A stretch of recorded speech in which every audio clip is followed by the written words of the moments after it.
Welcome to the Fantasy Football Hub YouTube channel for a Gameweek 10 preview. Today, I'm joined by FPL _ Jian Batra. I like shouting out Twitter handles, because a lot of the time people don't realize that our Twitter handles are on screen. It is, of course, Jian who's with us. Jian, who is famous for your Twitter threads. You were just saying to me off camera there that you are in the process of making another one for Gameweek 10. Hopefully, that's going to come in handy in today's video where you're going to be giving us some tips and advice for the upcoming game week. Before we get into that, let's talk about your previous game week and how it's been going, really, your FPL season as a whole since I last spoke to you back in game week 4, actually, before game week 5.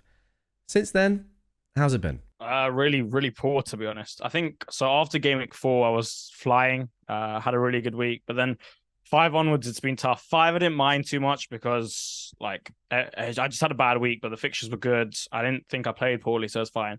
But 6 and 7, I think I made a lot of poor decisions in those 2 game weeks, and they've hurt me.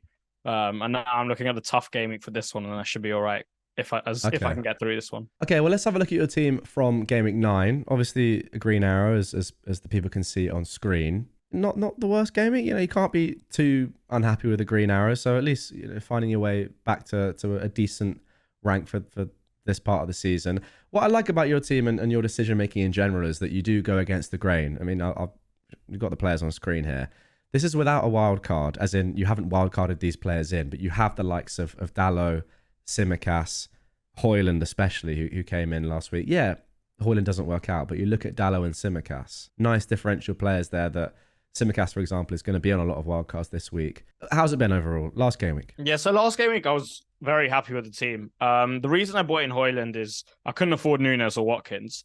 And it was essentially play cash or get a forward in for a hit. And I was like, I've already got double West Ham. I'm pretty sure Villa concedes. And he did blank in the end. So I may as well roll the dice. And the reason I picked Højlund is from 8 to 11, he has he has the 3 best fixtures in the league. You've got Fulham, Luton, and Sheffield United. So I think I had to pile on. I'm more than happy to have him and Bruno. It's just obviously this week with City at home, it looks a bit worse. But I think they could both return this week. I guess it's just not having Watkins, which is the really big deal there. Yeah, I think we should probably just move straight on to game week 10 because no Watkins is tough. Is that the biggest concern for you for the upcoming game week? Yeah, by a mile. Because if I had him, I'd captain him. Really? I don't actually think it's that close between him and Salah. Honestly, I think a lot of the Liverpool load is being carried by Trent, Van Dijk, Szoboszlai, and McAllister. And Salah's just kind of been the recipient of the good work they've been doing, through penalties and a few lucky goals, for example, the one against Brighton. So I'm not actually too concerned about him. I think eventually, Forest aren't that bad at defense.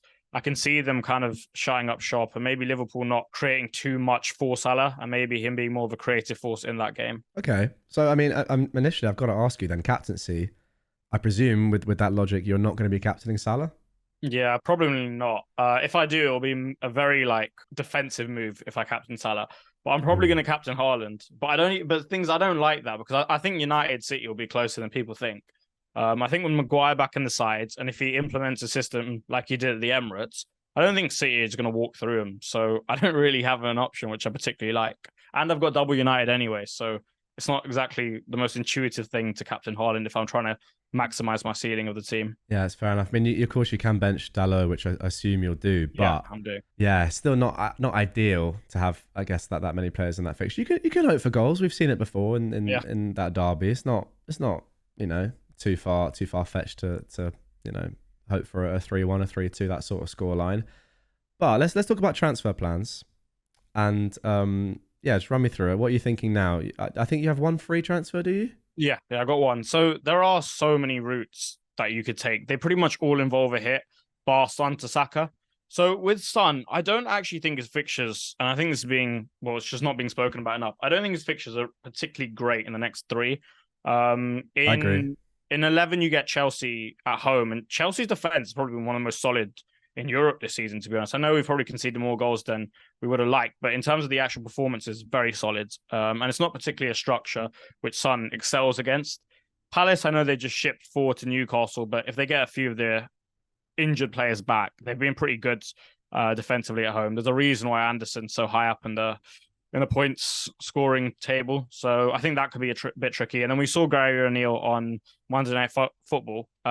He's beaten City this season. They're a very pragmatic side that can adapt, and I think they will to Postecoglou Spurs. So I think that could be a little bit of a tricky one as well. Okay, so if I was to ask you now, if you were to make just one transfer, would that be Son to Saka then?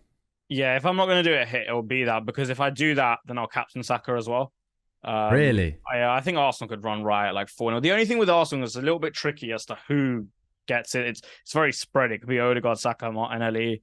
I think Havertz might start this game as well, so it could be him. And it's just tricky to figure out which one's going to pop on the day. That is the tough. I mean, that's the thing with Son, right? You know he's probably going to be involved. He is. Obviously, he's not involved in every goal, but he is quite talismanic in that side. Oh yeah, for sure. And the other thing is, it's hard to get him back with the money. Indeed, it is. So let's talk about Højlund. Obviously, he's come in. What are you still you backing him? You're going to play him this week, and then obviously you mentioned those 3 fixtures coming up. We've spoken about Højlund before, and before you said that you were keen on bringing him in. Again, he's in pretty much no teams, but nice differential there for 11, 12, and 13. Yeah, for sure. I mean, like, the only thing with Nunes is maybe you get the odd benching, but I still like him as an option. For me, Watkins is the premier pick, but with Højlund, like I said earlier, you get 3 fantastic fixtures. And they're slowly getting, I think, a little bit better. Like, there are a few signs which I think are promising. They're still nowhere near at the level they should be, but I think United are getting slowly a bit better. And yeah, he's had enough chances to score in the league. Like, he could have had a brace against Sheffield United. He could have had a goal or 2 last night. He scored 3 in the Champions League already. So he's shown that he can score. It's just about doing it in the league, to be honest. I think United as a whole just need to be a bit more clinical in the final third. Had they been, I think the narrative would have been very different, but final movements, final passes, finishing, I think overall has been a bit poor. I feel like you're going to need a lot from that second striker role if you are going to forego Watkins. Yeah. And does it not worry you? I mean, you've spoken about those three key fixtures for Højlund, but the next 3 for Villa, obviously unbelievable. Oh yeah. And no coverage there. You know, not even a Diaby to maybe offset a few Watkins points. I mean, I don't have Watkins as it stands, and he is top of my list for players that I want to get in this week. As you said, if you had him, you'd probably captain him. So I presume that your hit that you're thinking of involves him in some way. Yeah, so I was actually thinking of going Prowse down to Adoringa and then Højlund up to Watkins, but I just don't know if I can justify that for a hit, considering the fixtures that Højlund has in the next 2 weeks. It is a downgrade on Prowse, and I feel comfortable with him because I know that like he'll tick along like eventually, and like Hall's. When he gets returns, he's so good on the bonus system that if you got 2, it's a big haul, guaranteed, all the time. And I think that Souček's role might change a little. I don't really think it's worked particularly well. Mm-hmm. So I'm kind of finding that sense. So my other theory was just to roll and just to basically try and get a bit lucky this week with Watkins and Saka. I don't think Saka's ownership will be too high, so I'll have to just take that one on the chin. And I'm very confident he gets a return. He's got a good floor. But with Watkins, I think I'm just going to try and ride out my luck and then just nail captaincy. I mean, I just don't think I've got the balls to do that. I don't really see what other option I have though. I mean, like it's either going Son to Saka and then captaining him, which I can see, but then I feel like that creates problems down the line for me. Like maybe in like 4 or 5 weeks, I have to get Son back. And that will be difficult. I'm probably going to sell Bruno in like 12 anyway. I could sell him and Højlund as a pair together. So maybe planning for something like that, but we'll have to see. I think this week probably though I'm gonna roll and just try and get a bit lucky. All right, I want to ask you about mid-price midfielders. You talked about Ward-Prowse there. You have Bowen as well. If you were on a wild card for Gameweek 10, what do you think the structure of your midfield would look like overall? And especially those 2 kind of mid-price slots that a lot of people seem to be having in a 3-5-2. Who would you go for there? Well, I guess it's very dependent on if you pick Haaland. If you are on a wild card, for example. Let's say Haaland's in for now. Okay, so I think you'd go Son. I think Saka is non-negotiable on the wild card. For me, Bowen's non-negotiable, so that would be one of them. And then Mitoma, because I think 10 and 12 is just Fulham at home, Sheffield United at home. You can't really ask for much more than that. And he's got Forest in between that as well. So for his price, I would go him. The reason I'd fade Diaby is, for me, he just doesn't look clinical enough to me. Yet Yeah. I think they have so many other avenues like cash bombing through the right, set pieces. I'm just not sold on him as an asset yet. So even Leon Bailey looks good off the bench. Pretty much every time he's come off the bench this season, he's looked good. So maybe he eats into his minutes. So yeah, for me, it would be Matoma Bowen, no debate really. Yeah, I agree. I actually agree with you. I don't know if Diaby's nailed on to start now. I've not been too impressed. I've watched Villa quite closely the last couple of games. I've not been too impressed with him. Yeah, I think he'll start. But like, I agree with you. I don't think he's me too. But I don't know if he's nailed on to start for like if his form continues like this and Bailey does. I mean, obviously he took his goal brilliantly, but he also just looked very lively when he came on. It's obviously easier coming on than starting a game. But yeah, I don't know. There are definitely other options in Villa's attack, and we know that Emery doesn't mind changing players if they're out of form. No doubt about it. Okay, I want to ask you about your defense as well. Yeah. Tsimikas is in there. Anything on Udogie? Are you okay with him? Obviously, he came off early, which is very unlucky. But overall, your defense, is that a sort of problem area for you, or are you happy with it? So that's one of the few things about my team I actually like. Yeah, I think it's solid. I mean, Cash would be great. Tsimikas has got the run, and he's cheap. So as long as he doesn't get dropped, I didn't think he was particularly good against Everton. But as long as he just manages to take over, as long as he starts, I'm fine with it. The outcome can be whatever it is. I think Dallo, again, like you saw against Sheffield United, I think that those 11 points were deserved for the performances beforehand. He's been quite good. And I think I can get another attacking return there potentially quite soon. So for me, it just is Udogie. Do I sell him? The thing is, he looks so good going forward. And Spurs are in such good form that, like, do you really want to sell a player from them? But if I did, it would be Gabriel's straight swap. Yeah. No, okay, I understand that. And then, I as a Chelsea fan, I need to ask you about Chelsea and your thoughts on Chelsea assets in general. Let's start with Palmer, because I think he is one of the few options that it is an option, really. At that price of now 5 million, it is great value. What do you think about him? Do you think he's nailed on? Do you think he's definitely on penalties? Is he a good pick?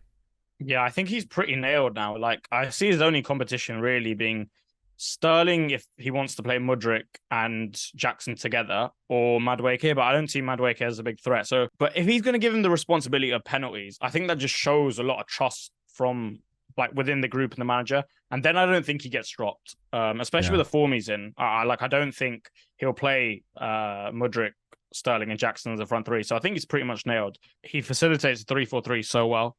Like, you get a 5 million midfielder from the Chelsea attack who's operating in a good system for him on penalties and pretty much nailed. And then you can just keep him on the bench pretty much every week and play him when you need to, according to injuries or maybe like a really good fixture. And then you get the 3-4-3 of Nunes, Watkins up top, and it allows you then to have like a midfield of Saka, Son, Salah, and then whoever else you want. You probably have to go Matoma in that spot.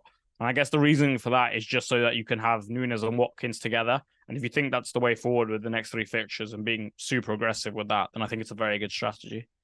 What do you think about starting him in all these games? I know the fixtures aren't great, but because he's on penalties, could you just start him and have him? Because for me personally, I don't like having 8 attackers just because I don't like benching someone that I'd like to be starting. Yeah. What do you think about that?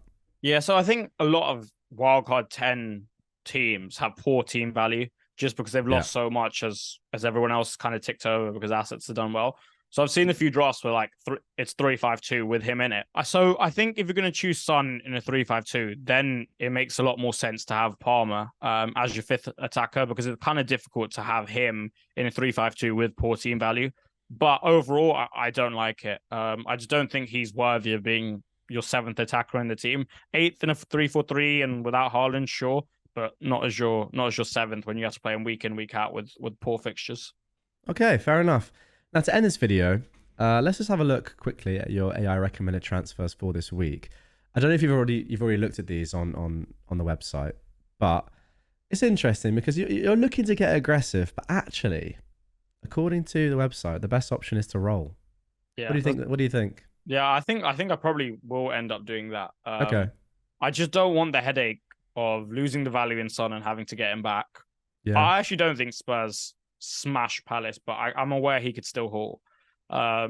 And then I think I'm just going to ride my luck with Watkins. Saka's EO won't be too high, so I think I can take that on the chin.